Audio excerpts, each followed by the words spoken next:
Welcome to another Phek Explainer, ladies and gentlemen. I'm Al Nguli. A union minister has given a statement in the parliament which seems to be dividing opinions among women in the country. Currently on X, if you're there are women throwing barbs at Irani. There also are women who think the minister is just speaking common sense. There are also men who believe that women are being given excessive benefits in the name of empowerment, and this should not be. So the debate continues on X. Follow HornbillTV on X to join the conversation if you're there. So this is what the Union Home Minister Smriti Irani, the Minister for Women and Child Development, said in the Parliament on Wednesday. Menstruation is not a handicap. There is no need for women to avail paid leave mandatorily just because they are menstruating. That's what she said. She said, menstruation is not a handicap and it shouldn't warrant a specific policy for paid leave. Irani was speaking in the Rajya Sabha in response to a question that was posed by RJD member in the upper house, Mr. Manoj Kumar Jha. His question was about menstrual hygiene policy in the country. Irani said that menstruation and the menstruation cycle are not a handicap or a disability in any way. She told the House that menstruation is a natural biological part of a woman's life and journey. During the previous week too, she responded to a question asked by Congress MP Shashi Tharoor. Irani told the Lok Sabha that there was no proposal currently under the consideration of the Government of India to make provisions for paid menstrual leave mandatory for all workplaces.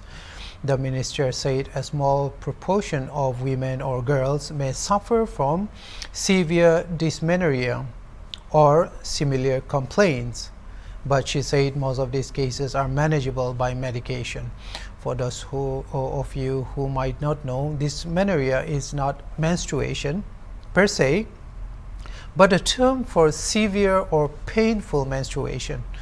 It typically involves severe abdominal cramps and pain. That aside, the minister said that the Union Ministry of Health and Family Welfare has formulated a draft menstrual hygiene policy in consultation with stakeholders. She said that the central government has already implemented a scheme to promote menstrual hygiene among girls in the age group of 10 to 19 years. The Union Minister also spoke about initiatives taken by various ministries to promote menstrual hygiene. So the question is this: is paid leave for menstruating women a legit demand? Or is it just another sample of women empowerment on steroids? Or is it just another example of woke policies by woke governments? It is true that a few countries have mandatory paid leave for menstruating women, but it is not common, ladies and gentlemen.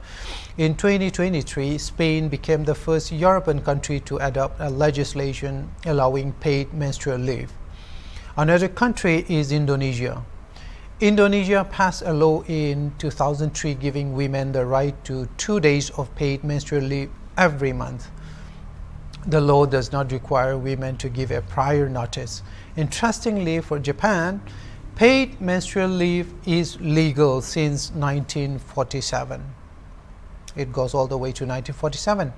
Japan has a law dating to 1947 about this. The law states that companies must agree to give women menstrual leave if they request it for as long as they need it.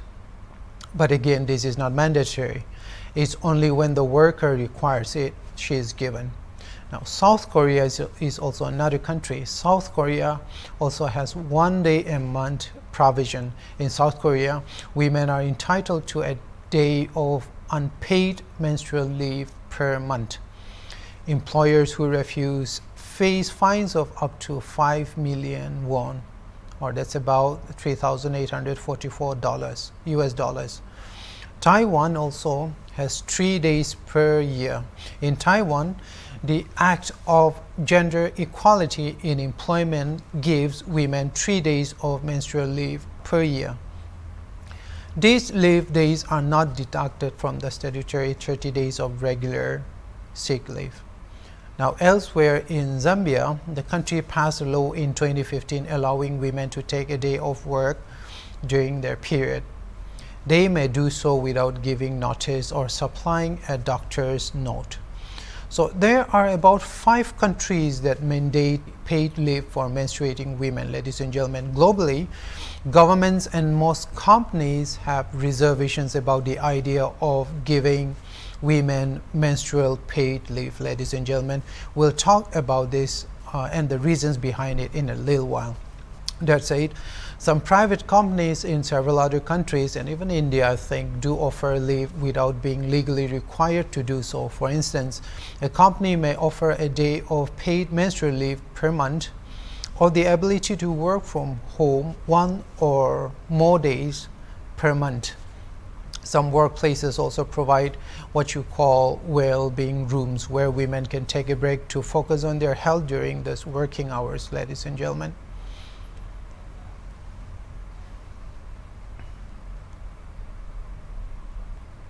Now, the concept of paid menstrual leave is still new. It continues to be criticized though. Those opposing it include companies and even women, especially those in the corporate. The Union Minister Smriti Irani herself spoke against it. For instance, when Spain introduced the legislation, it drew criticism from Spanish working unions and corporate organizations. They warned that far from liberating women, menstrual leave could prompt employers to prioritize men when they hire people. It would actually work against women in the economic and industrial spaces here. The reason is simple. Loss of production and loss of production revenue, especially if the company has a considerable number of women, meaning companies will now hire more men to avoid hindering commercial and production workflow and optimize revenue networks. That's one of the biggest reasons why paid menstrual leave is not that popular, even among women, especially those in the leadership positions. For instance, paid leaves are generally 12 days a year for every worker, men or women. Casual leave is about 12 days every year too. Also, there might be a time when a pregnant female worker might be among those availing these leaves, and they might need maternity leave.